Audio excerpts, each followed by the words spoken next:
Hi friends, welcome back to Paru Naresh recipes. నేను పారిజాత. ఇవాళ మన స్పెషల్ రెసిపీ వచ్చేసి పెసరట్టు. మరి రిచ్ ప్రోటీన్ ఉన్న ఈ పెసరట్టు దోశని వీక్లీ ట్వైస్ అన్నా తినాల్సిందే. మరి మంచి టేస్టీగా పర్ఫెక్ట్గా పెసరట్టును ఎలా చేయాలో ఇప్పుడు ఈ వీడియోలో చూపిస్తాను, చూసేయండి. దీనికోసం ముందుగా ఒక గిన్నెలోకి ఒక కప్పు పెసర్లను తీసుకోండి. మంచి క్వాలిటీ తీసుకోండి. అలాగే ఒక కప్పు పెసర్లకి పావు కప్పు బియ్యం వచ్చేసి ఇక్కడ రేషన్ బియ్యమైనా వాడచ్చు, మామూలుగా మనం అన్నం వండుకునే బియ్యమైనా వాడచ్చు. అలాగే ఒక టీ స్పూన్ మెంతులు తీసుకొని వాటర్ యాడ్ చేసి ఒక 2-3 సార్లు శుభ్రంగా కడగాలి. ఇలా ఒక 2-3 సార్లు కడిగి తీసుకున్నాక ఇప్పుడు ఈ పెసర్లలోకి మళ్ళీ ఫ్రెష్ వాటర్ యాడ్ చేయండి. అంటే ఈ పెసర్లు మునిగేటంత వరకు ఒక 2-3 కప్పుల వాటర్ యాడ్ చేశాక ఇప్పుడు ఈ పెసర్లని మూత పెట్టేసి ఒక 7-8 గంటల పాటన్నా నానబెట్టాలండి. లేదా ఓవర్ నైట్ అయినా నానబెట్టవచ్చు. నేను ఇక్కడ ఓవర్ నైటే నానబెడుతున్నాను. చూడండి, ఇక్కడ ఓవర్ నైట్ నానబెట్టాక మార్నింగ్ చూపిస్తున్నాను. ఇలా చక్కగా నానిపోయి ఉంటాయి అన్నమాట. చూడండి, ఇలా నానిన ఈ పెసర్లని మిక్సర్ జార్లోకి యాడ్ చేసి మిక్స్ చేసుకుందాం. వాటర్ ఏం పడకుండా ఇలా పెసర్లని తీసుకోండి. అలాగే 2 ఇంచులు ఉండే అల్లం ముక్క, ఒక 4 పచ్చిమిరపకాయలు చించి వేయండి. అలాగే కొంచెం వాటర్, అంటే ఒక టీ గ్లాస్ అన్ని వాటర్ యాడ్ చేసి పిండిని మెత్తగా గ్రైండ్ చేయాలి.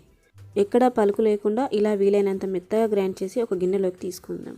చూడండి, ఇలా గ్రైండ్ చేసిన ఈ పిండి కన్సిస్టెన్సీ చూసారా, ఇలా ఉండాలన్నమాట. ఇప్పుడు ఈ పిండిలోకి రుచికి సరిపడా సాల్ట్ యాడ్ చేయండి. అలాగే పిండి మీకు ఏమైనా గట్టిగా అనిపిస్తే కొంచెం వాటర్ యాడ్ చేసి కన్సిస్టెన్సీని అడ్జస్ట్ చేసుకోవచ్చు. చూడండి, పిండి కన్సిస్టెన్సీ అనేది ఇలా ఉండాలి. ఇలా రెడీ చేసుకున్నాక ఇప్పుడు పెంక వేడి చేసుకొని ఒక టీ స్పూన్ ఆయిల్ వేసి ఆనియన్తో స్ప్రెడ్ చేయండి. ఇప్పుడు 1-1.5 గరిట వరకు పిండిని తీసుకొని దోశలా స్ప్రెడ్ చేయండి. చూడండి, ఇలా పల్చగా దోశలా స్ప్రెడ్ చేయాలి.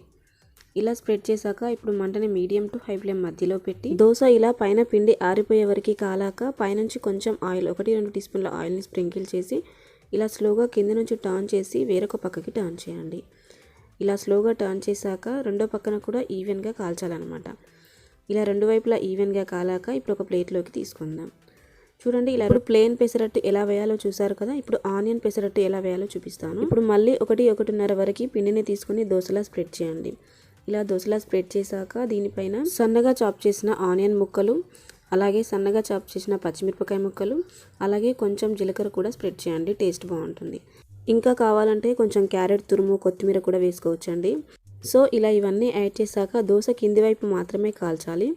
ఒకవైపు కాలాక ఇలా వీడియోలో చూపిస్తున్న విధంగా 2 సైడ్స్ ఫోల్డ్ చేయాలన్నమాట. ఇలా ఫోల్డ్ చేశాక ఒక ప్లేట్లోకి తీసుకోవడమే. అంతే. మీకు ప్లెయిన్ దోశ అంటే ప్లెయిన్ దోశ, ఆనియన్ దోశ అంటే ఆనియన్ దోశ, ఇలా సింపుల్గా చేసుకోవచ్చు. ఇవి పల్లీ చట్నీ కానీ, కొబ్బరి చట్నీ లేదా అల్లం చట్నీ, మీకు ఇష్టమున్న ఏ చట్నీతో అయినా సర్వ్ చేసుకోవచ్చు. చాలా మంచి టేస్ట్ వచ్చాయండి. డెఫినెట్గా ఇదే ప్రాసెస్లో ఒకసారి ట్రై చేయండి.